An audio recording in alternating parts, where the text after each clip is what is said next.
तो इस वीडियो में हम देख लेते हैं यूनिट 3 और 4 के जो है शॉर्ट नोट। ठीक है, फेस स्पेस और माइक्रो स्पेस जिसको बोलते हैं, तो क्या होता है, in classical mechanics the state of a system of particles at any given time is completely specified होता है, नॉलेज ऑफ पोजीशन और मोमेंटम पे बेस्ड ही होता है। ठीक है, द इंस्टेंटेनियस पोजीशन जो होती है सिंगल पार्टिकल की, वो डिटरमाइन होती है 3 इंडिपेंडेंट कोऑर्डिनेट में, लेकिन बस इसमें क्या फ़र्क आ जाता है, इसमें 3 और होती हैं, क्योंकि मोमेंटम के थ्रू और एक वेलोसिटी कंपोनेंट के थ्रू।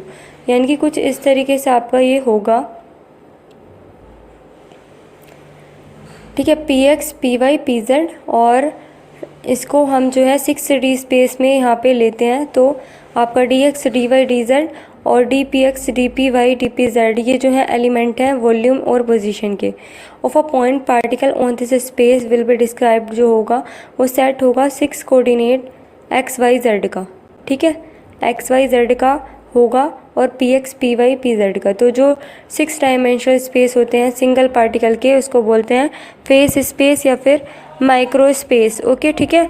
अब देखो कोई भी पॉइंट है इनकी फेस पॉइंट इंस्टेंटेनियस, तो वहाँ पे पोजीशन और मोमेंटम बहुत ज़रूरी, वहाँ पे मेन रोल आपका मोमेंटम और जो है पोजीशन का होगा। तो फेस पॉइंट यानी कि स्पेस में वो ट्रैवल करेगा और किस तरीके का, वो ट्रेस देगा फेस पाथ।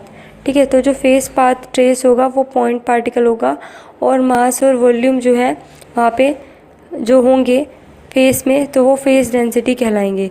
अब देखो स्पेस यानी कि गामा स्पेस, अगर गैस आपको दे रखा है और एन पार्टिकल्स दे रहे हैं और इंस्टेंटेनियस कंडीशन आपको दे रखी है पोजीशन और मोमेंटम, तो 3n आपके पास होंगे, यानी कि 3 जो है एक तरीके से कोऑर्डिनेट आपके होंगे। तो देखो पोजीशन के होंगे इसमें 3 और इसी तरीके से मोमेंटम के होंगे इसमें 3।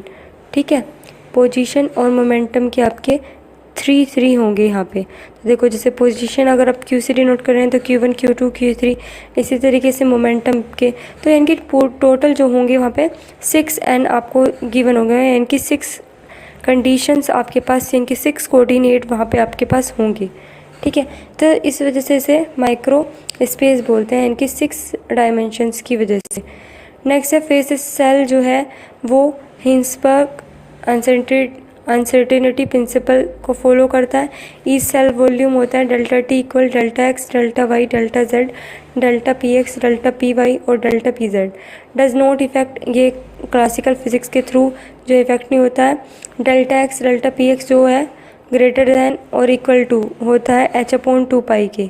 ठीक है, इसी तरीके से अगर हम y का लिखें तो वो भी आपका ग्रेटर दैन और इक्वल टू होगा h/2 के।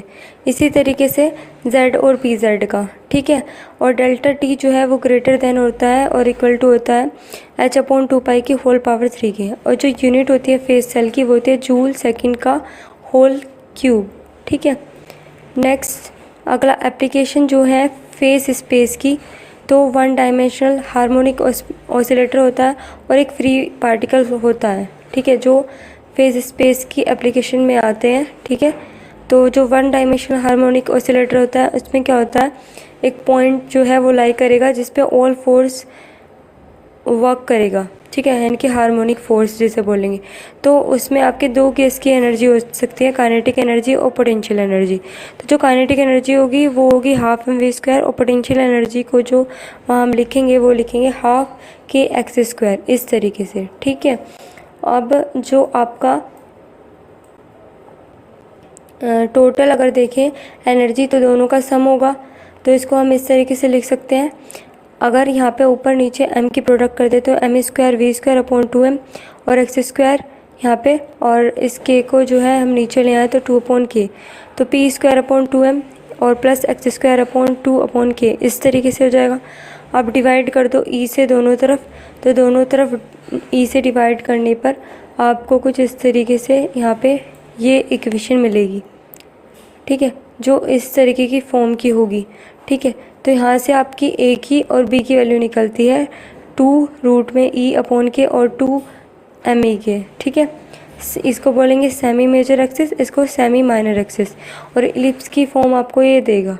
ठीक है, यानी कि यहाँ से आपका ये फॉर्म बन गई है ना, ये आपको a की वैल्यू मिल रही है यहाँ पे, इसको नीचे ले जाएंगे तो ये आपकी बी की वैल्यू मिल रही है। ठीक है, ओके, यहाँ तक क्लियर हुआ। अब देखो फेस स्पेस इलिप्स अगर एरिया हमें अगर निकालना है तो वो कैसे निकाल लेंगे, तो वो निकल पाई ए बी, पाई की मल्टीप्लाई ए बी से जो भी आपके होंगे। ठीक है, तो पाई की मल्टीप्लाई ए आपका ये था, बी आपका ये था, तो ए आपका ये आ जाएगा। अगर आपको डेल्टा ए निकालना है तो यहाँ पे ई की जगह तो आपका फॉर्म होगा ये, यानी कि ए इक्वल होगा 2πe/ओमेगा, ओमेगा जहाँ पे k/m के बराबर होगा रूट में। ठीक है, ये फॉर्मूलेज आपको पता होने चाहिए क्योंकि ऑप्शनल पेपर है तो उसमें हर जगह आपका ये काम आएगा। नेक्स्ट है फ्री पार्टिकल के लिए क्या फॉर्मूला होता है, तो ओमेगा इक्वल होता है 4√2/h³ v πm3/2 और e⁻½ डेल्टा ई। अब 3D फ्री पार्टिकल है। ठीक है, 3D में अगर कोई फ्री पार्टिकल है तो एनर्जी क्या होगी, वो 0। नेक्स्ट है फेस सेल जो है अगर नंबर निकालने हैं तो आपको इस फॉर्मूले से वो निकाल लेंगे 4π। ठीक है, तो ये फॉर्मूलेज आपको अच्छे से याद होने चाहिए, इनको नोट कर लेना।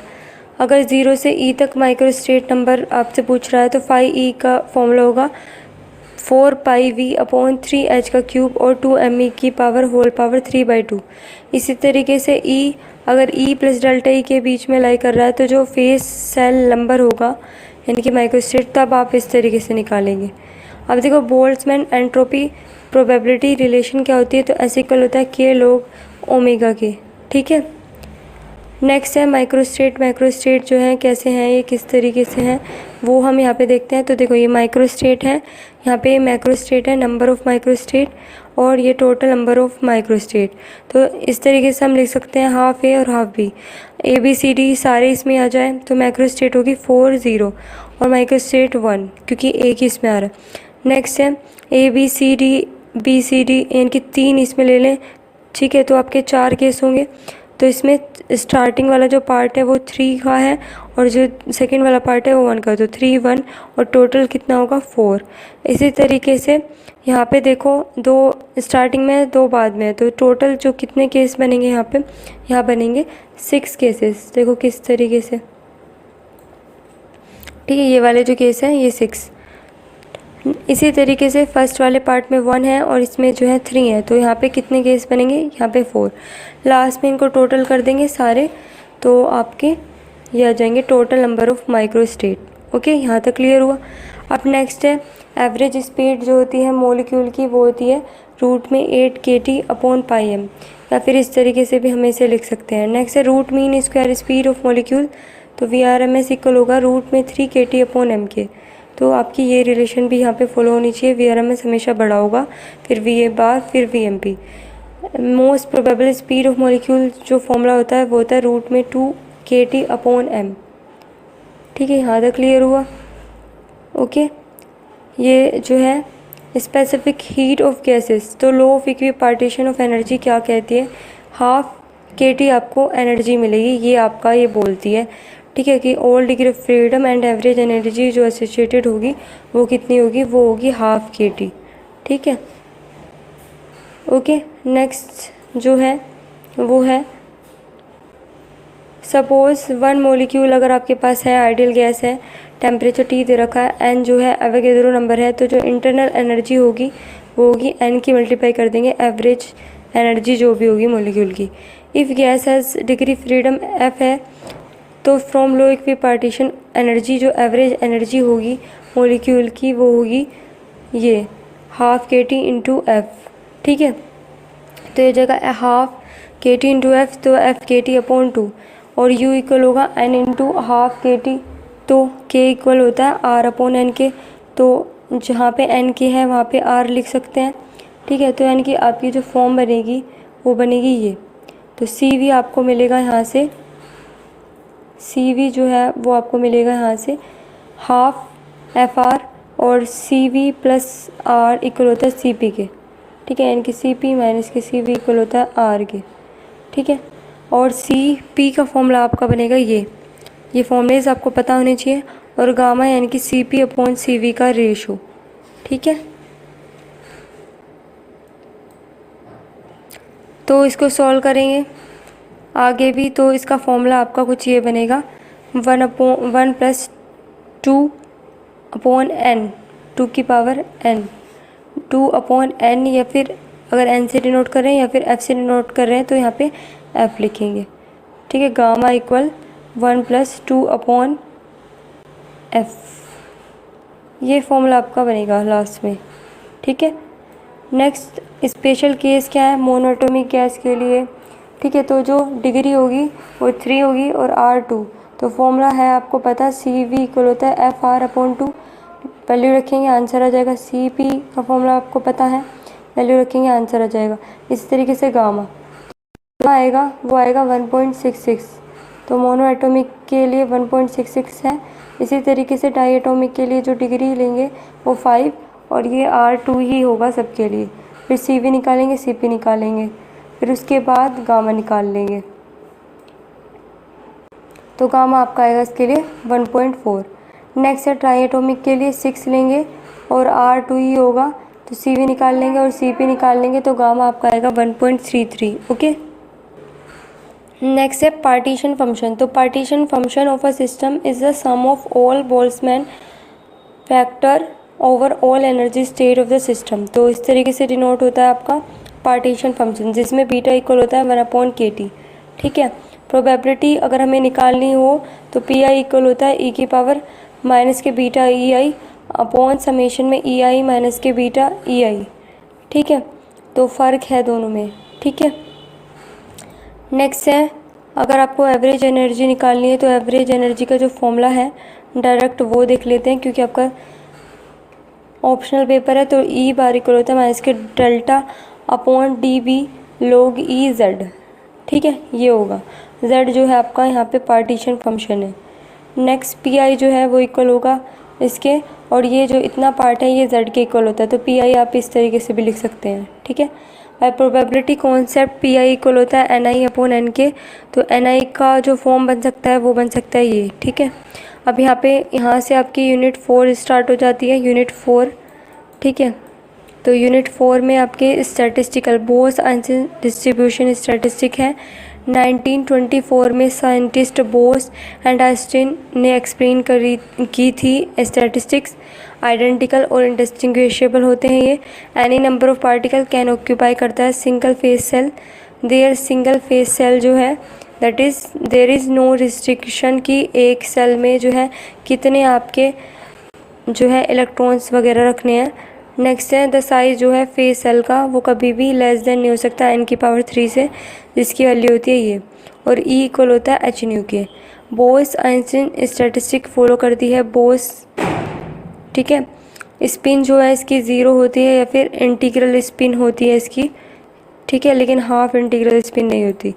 अब है NI/GI इक्वल होता है इसमें 1, यानी कि NI/GI ये चीज़ जो है। ठीक है, और GI क्या है, नंबर ऑफ फेस सेल होता है, NI जो है नंबर ऑफ पार्टिकल। NI का फॉर्मूला इसमें होता है NI = GI e की power alpha plus beta EI minus के 1, तो -1 बोस में आएगा, और ये फॉलो नहीं करता पॉली एक्सक्लूजन प्रिंसिपल को। ठीक है, नेक्स्ट है NI जो है लास्ट में आपका अगर हम सोल्व करें इसका फंक्शन निकालें तो आपका ये आ जाएगा NI/GI जो कि इक्वल होगा इसके। ठीक है, नेक्स्ट है फर्मी डिराक डिस्ट्रीब्यूशन जो है वो उसमें क्या है, आइडेंटिकल और इंडिस्टिंग्विशेबल पार्टिकल होंगे, हाफ इंटीग्रल स्पिन होगी और पॉली एक्सक्लूजन को फॉलो करेंगे। नेक्स्ट पॉइंट है these particle are called fermions, जैसे कि प्रोटॉन हो गया, न्यूट्रॉन हो गया। ठीक है, ये सब, और GI इसमें बहुत ही बड़ा होगा NI से हमेशा। ठीक है, नेक्स्ट है रिस्ट्रिक्शन जो है इसमें होगी पार्टिकल में, और इसका NI का फॉर्मूला इसमें ये होगा। ठीक है, फर्मी में +1 होता है, बोस में यहाँ पे -1 होता है, और मैक्सवेल में यहाँ पे कुछ भी नहीं होता है। ठीक है, तो इस तरीके से आपको ये याद कर लेने हैं। तो देखो अगर मैं इसका फंक्शन लिखना चाहूँ तो इसको इसके नीचे ले जाओ तो 1/, यही तो बचेगा सिर्फ इतना। ठीक है, ये इसके इक्वल लिख लो डायरेक्ट, या फिर इसको इसके इक्वल, तो ये वाली जो फॉर्म है वो आ जाएगी। ठीक है, नेक्स्ट है मैक्सवेल बोल्ट्जमैन स्टैटिस्टिक्स। तो इसमें क्या होगा, ये एप्लीकेबल होगी आइडेंटिकल पर, लेकिन डिस्टिंग्विशेबल पार्टिकल पे नहीं होगी। इस पर कोई रिस्ट्रिक्शन नहीं है, पार्टिकल इसकी स्पिन भी नहीं है, और वॉल्यूम जो है स्टेट 6 डायमेंशनल स्पेस में वो भी नोन नहीं है, यानी कि दिया हुआ नहीं है। ठीक है।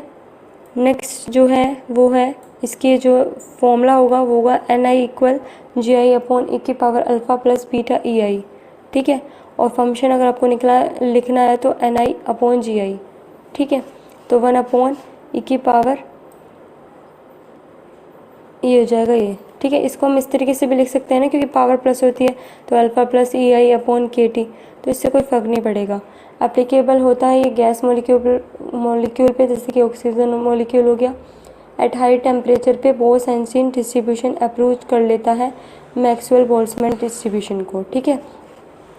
और जो हाई टेम्परेचर पे जो है फर्मी डिराक डिस्ट्रीब्यूशन अप्रोच कर लेता है बोल्ट्जमैन डिस्ट्रीब्यूशन को। अब जो बोस-आइंस्टीन है इनकी सिमेट्रिकल अगर फंक्शन हो तो वो एप्लीकेबल होगा फोटोन पे, फोनॉन पे, मीसोन पे, अल्फा पार्टिकल पे, हीलियम पे, ये सारे लो टेम्परेचर पे। Fermi Dirac anti symmetrical function applicable होगा इलेक्ट्रॉन पे, प्रोटॉन पे, पॉजिट्रॉन पे, होल्स पे, He3 एटम पे। कॉन्सेप्ट जो है वेव फंक्शन का, तो साई जो है मीनिंग वेव फंक्शन है। ठीक है। मीनिंगलेस होता है मैक्सवेल डिस्ट्रीब्यूशन में। ओके, यहाँ तक क्लियर हुआ।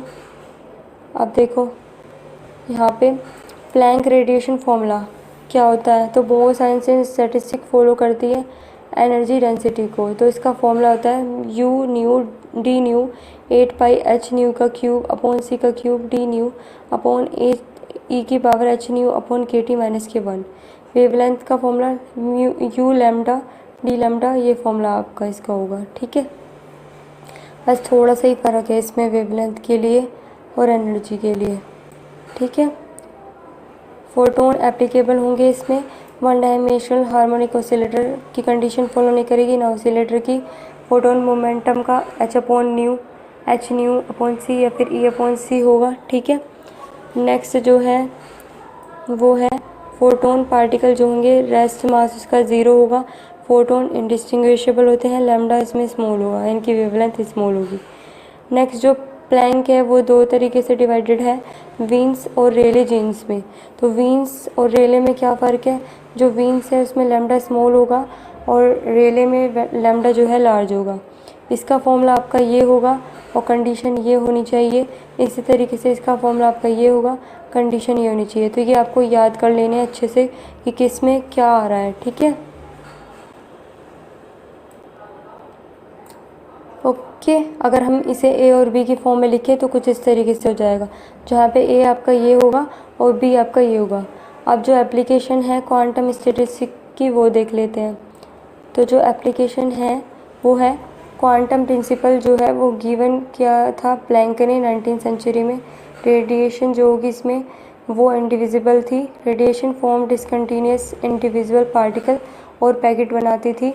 ठीक है। जो रेडिएशन है वो फोटोन ही बनाती थी, मीन्स या फिर क्वांटम बोल सकते हैं। और फोटोन की एनर्जी h थी, यानी कि E=h। प्लैंक कभी भी जो है डिटरमाइन नहीं कर सका मोशन जो है फोटोन का। आइंस्टीन एक्सप्लेन द रेडिएशन जो कि एब्जॉर्ब हुई एज वेल एज एमिट हुई है, वो भी इसने जो है एक्सप्लेन की। आइंस्टीन ने जो है 2 रूल दिए थे, आइंस्टीन फोटोइलेक्ट्रिक इक्वेशन 1905 में और tell about solid specific heat 1907 में। ठीक है। नेक्स्ट है after the Bohr come 1931 to explain करने के लिए हाइड्रोजन स्पेक्ट्रम, और 1922 में कॉम्पटन ने एक्सरे स्कैटरिंग को एक्सप्लेन किया। जो प्रॉपर्टी है फोटोन की, फोटोन बिहेव करता है इलेक्ट्रोमैग्नेटिक वेव की तरह और वो डिवाइड नहीं हो सकता। फोटोन जब तक एब्जॉर्ब नहीं होते, एब्जॉर्ब होने के बाद अपनी पहचान खो देते हैं। ठीक है। फोटो इलेक्ट्रिक इफ़ेक्ट और प्रोडक्ट पेयर इफ़ेक्ट जो है प्रॉपर्टीज़ में ही आता है इसके। और फोटोन एनर्जी, जिसकी स्कैटरिंग ज़्यादा उसकी एनर्जी ज़्यादा होगी, ब्लू कलर की। ठीक है। एक्सरे जो है सबसे ज़्यादा फोटोन एनर्जी होती है और विजिबल रे सबसे कम फोटोन एनर्जी होती है। ठीक है। नेक्स्ट इंटेंसिटी जो है वो प्रोपोर्शनल होती है h के, यानी कि I इक्वल होगा NH, जहाँ पे n नंबर ऑफ फोटोन होंगे और I इंटेंसिटी। अब एनर्जी जो है फोटोन की E इक्वल होता है एच न्यू और इक्वल mc²। यहाँ से m की वैल्यू आ सकती है ये, ठीक है। देन फॉर्मूले में हम इसे पुट करेंगे तो आपका कुछ इस तरीके से आ जाएगा, m इक्वल h/c लैम्डा। तो फोटोन का मास क्या होगा, h/c लैम्डा, और p इक्वल होता है mv। यहाँ से p भी हमारा मिल जाएगा h/λ, ठीक है। नेक्स्ट है particle in one dimension box में v0 रेस्ट 0 से l के बीच में और v इन्फिनिटी होगा जब 0 से x के बीच में। मीन्स आपका जो पोटेंशियल है यहाँ पे 0 होगा और यहाँ ये इन्फिनिटी तक जाएगा, ओके। इसके लिए जो है v जो है 0 होगा 0 और l के बीच में और इन्फिनिटी होगा 0 और l पे, ठीक है।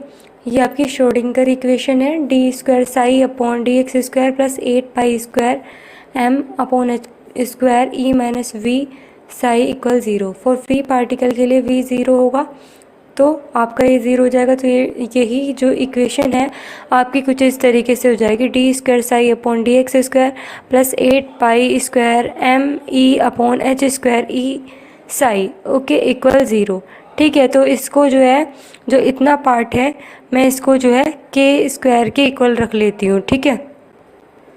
तो आपका ये कुछ इक्वेशन इस तरीके से हो जाएगा, d² psi/dx² plus k² psi equal 0। और इसका जो जनरल सोल्यूशन होगा ये भी कभी कभी पूछ लिया जाता है, तो वो होगा a sin kx plus b cos x, ठीक है। अब देखो वन डायमेंशनल हार्मोनिक ऑसिलेटर के लिए एनर्जी का फॉर्मूला तो वो होता है n plus half h new, ठीक है। तो 0 पॉइंट एनर्जी यानी कि n जब 0 होगा तो तब ये होगा। जो हाफ यानी कि हार्मोनिक ऑसिलेटर होता है उसमें n की वैल्यू शुरू होती है 0 से, 0 1 2 3 इस तरीके से। और जो डायमेंशनल बॉक्स है जो कि अभी हमने डिस्कस किया उसमें n की वैल्यू शुरू होती है 1 से। ये बहुत बड़ा फ़र्क है इन दोनों में, ठीक है। अब जो क्लासिकल पार्टिकल है वो फॉलो करेगा मैक्सवेल बोल्ट्जमैन डिस्ट्रीब्यूशन लॉ को, ठीक है। अब देखो अगर 2 पार्टिकल्स हैं और 2 ही फेस सेल हैं तो किस तरीके के अरेंजमेंट होंगे। तो मैक्सवेल में वही अरेंजमेंट हम 4 तरीके से कर सकते हैं, बोस-आइंस्टीन में 3 तरीके से और फर्मी-डिराक में 1 से। जैसे मैक्सवेल बोल्ट्जमैन डिस्ट्रीब्यूशन का फॉर्मूला आपको पता है gi की पावर ni। तो gi यानी कि वो आपको 2 दे रखा है, इसी तरीके से ये भी आपको 2 दे रखा है। तो फॉर्मूले में रखेंगे तो 2 की पावर 2 यानी कि 4, ठीक है। अब इसी तरीके से जो है हम बोस-आइंस्टीन के लिए देखेंगे तो बोस-आइंस्टीन के लिए 3 तरीके से रखा जा सकता है। फॉर्मूला आपको पता है ni इक्वल ni 2 दे रखा है और gi 2 दे रखा है। तो फॉर्मूला आपको पता है ni प्लस gi माइनस के 1 का whole factorial upon ni factorial gi minus के 1 फैक्टोरियल। ni 2 यहाँ पे भी 2 माइनस 1, देन इसे सोल्व करने पर आपके पास 3 अरेंजमेंट यहाँ पे निकल कर आए हैं, ठीक है। नाउ फर्मी-डिराक के लिए हमें फॉर्मूला पता है gi factorial upon ni factorial gi minus के ni फैक्टोरियल। ni 2 है, gi 2 है, देन आप जब फॉर्मूले में पुट करेंगे तो आपका ये 1 आएगा, ठीक है। तो यहाँ पे हम इन्हीं 2 पार्टिकल्स को 2 सेल में फर्मी-डिराक के थ्रू 1 अरेंजमेंट में रख सकते हैं, ठीक है। तो ये है आपका तरीका निकालने का इनको, ठीक है। अब 1-2 क्वेश्चन और देख लेते हैं। जैसे कि 3 पार्टिकल हैं, 4 सेल है, तो क्लासिकल और बोसोन और फर्मियन। क्लासिकल मीन्स मैक्सवेल, ठीक है, मैक्सवेल के हिसाब से रख के दिखाना है। 3 पार्टिकल हैं, 4 सेल हैं, तो और सेकंड 2 पार्टिकल हैं, 3 सेल हैं और इनके थ्रू ही हमें दिखाना है, ठीक है। तो आपको अच्छे से पता है कैसे करेंगे फॉर्मूले के थ्रू। तो देखो ni आपको 3 दे रखा है, gi 4 दे रखा है। फॉर्मूला पता है मैक्सवेल का, gi की होल पावर ni कितना है 3, 4 की पावर 3 कितना आ जाएगा 64। इसी तरीके से बोस-आइंस्टीन का फॉर्मूला आपको पता है, ni आपको दे रखा है 3 और g 4, देन आप इसे पुट करेंगे तो आपका आंसर आ जाएगा, ओके। तो आप पुट करेंगे फॉर्मूले में फिर से थर्ड वाली के लिए, फर्मी के लिए gi factorial upon ni gi minus के ni, ठीक है। पुट करेंगे तो यहाँ पे g 4 है, n 3 है, देन पुट करेंगे तो 4, ठीक है। अब सेकंड क्वेश्चन में आपको ni 2 दे रखा था और gi 3 दे रखा था, तो देन करेंगे इसको भी। तो gi की पावर ni, ठीक है, तो 3 की पावर 2, तो ये आ गया 9। इसी तरीके से बोस के लिए ये वाला फॉर्मूला है, तो ni gi की वैल्यू रखेंगे तो आपका ये आंसर आ जाएगा। ठीक है, फैक्टोरियल करने में आपको कोई दिक्कत नहीं आनी चाहिए। अगर हमें 3 का फैक्टोरियल खोलना होता है तो 3 2 1 इस तरीके से होता है। 5 का फैक्टोरियल खोलना होता है तो 5 4 3 2 1 इस तरीके से। ठीक है, ओके। फर्मी के थ्रू करेंगे, फिर इसमें वैल्यू पुट करेंगे जी की और एन की, देन आपका आंसर आ जाएगा। ठीक है, देख लेते हैं। 3 फैक्टोरियल अपॉन 2 फैक्टोरियल और 3 में समझ जाएगा तो 1, तो इसका फैक्टोरियल खोलेंगे क्योंकि 2 से कैंसिल हो सकता है, तो 3 2 फैक्टोरियल तक, 2 फैक्टोरियल से 2 फैक्टोरियल कैंसिल, तो 3 आंसर आ गया।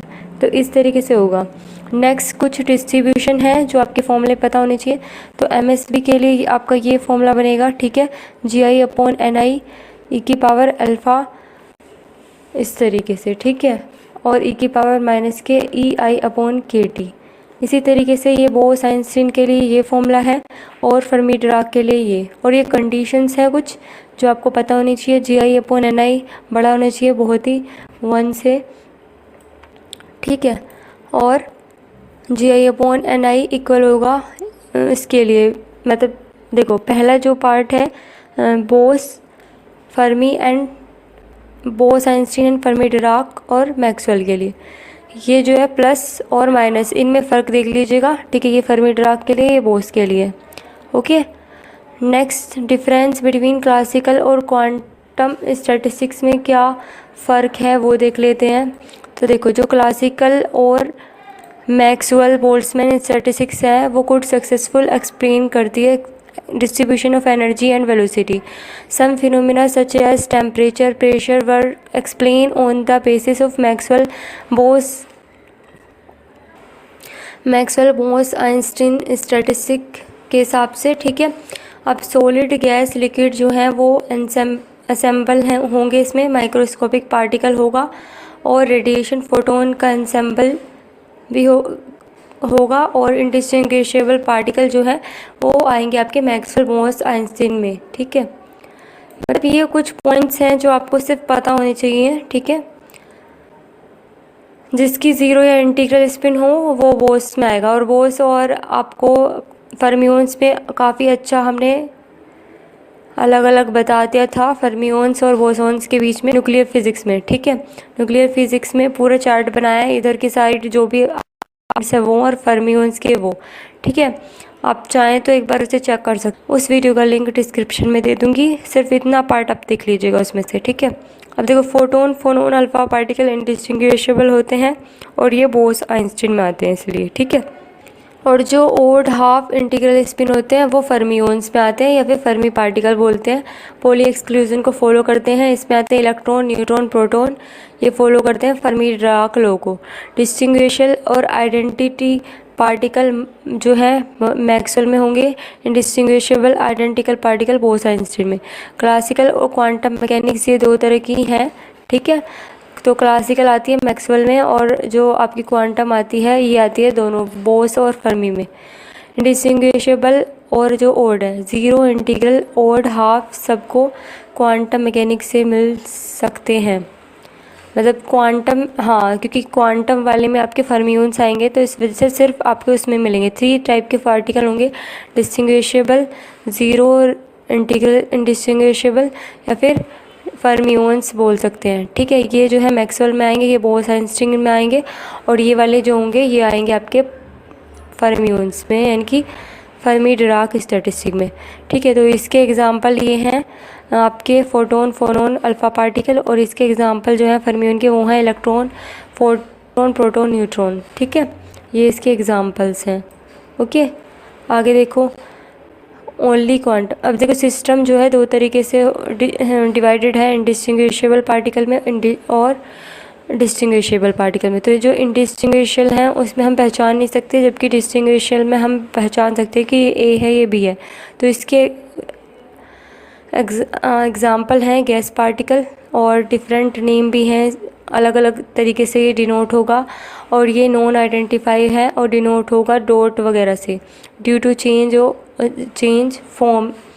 ठीक है, और ड्यू टू चेंज, अगर चेंज की वजह से क्या होगा इसमें, अगर इसमें चेंज भी कर दे तब भी हम जो है पहचान भी सकते हैं और कुछ नया फॉर्म होगा। इसमें कोई भी नया फॉर्म नहीं होगा। ये एक डॉट है, इसको इधर ले आओ या इधर ले आओ पता ही नहीं चल रहा, लेकिन इसमें ए बी है, इसको बी ए लिखेंगे तो इसमें पता चल रहा है ना, तो आइडेंटिफाई भी हम इसमें कर सकते हैं। ठीक है, नेक्स्ट जो पॉइंट है आपका वो यही पार्ट जो है दो तरीके से ये रहा पूरा है इस तरीके से।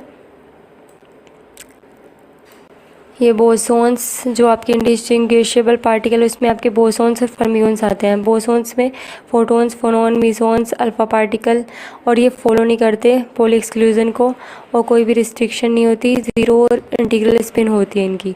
जबकि फर्मियोन्स में हाफ इंटीग्रल स्पिन होती है, हाफ। इसके एग्जांपल है इलेक्ट्रॉन, प्रोटॉन, न्यूट्रॉन। ठीक है, फॉलो करते हैं poly exclusion principle. Number of particle जो हैं किसी भी सेल में हो सकते हैं, लेकिन will not be more than one से ज़्यादा नहीं हो सकते। ठीक है, फेस सेल में भी। ठीक है, यही बात इसको इस तरीके से लिखा है दोबारा। ओके, पार्टिकल्स की स्टैटिस्टिक्स जो है दो तरीके से डिवाइड है, क्लासिकल और क्वांटम। क्लासिकल में आपका ये आएगा मैक्सवेल, बोर्स, आइंस्टीन। ठीक है, और इंडिस्टिंग्विशेबल पार्टिकल जो होंगे वो आएंगे आपके क्वांटम स्टैटिस्टिक में। ठीक है, और इसमें जो क्वांटम स्टैटिस्टिक है उसमें आपकी बोस आएगी और फर्मी डिराक, ये दोनों आपकी क्वांटम स्टैटिस्टिक होती हैं। ठीक है, तो यहाँ पे आपकी दोनों यूनिट के शॉर्ट नोट भी ख़त्म हो गए, और जो भी मेन इंपॉर्टेंट रिपीटेड क्वेश्चन थे वो हम इसी वीडियो में डिस्कस कर चुके हैं। ओके।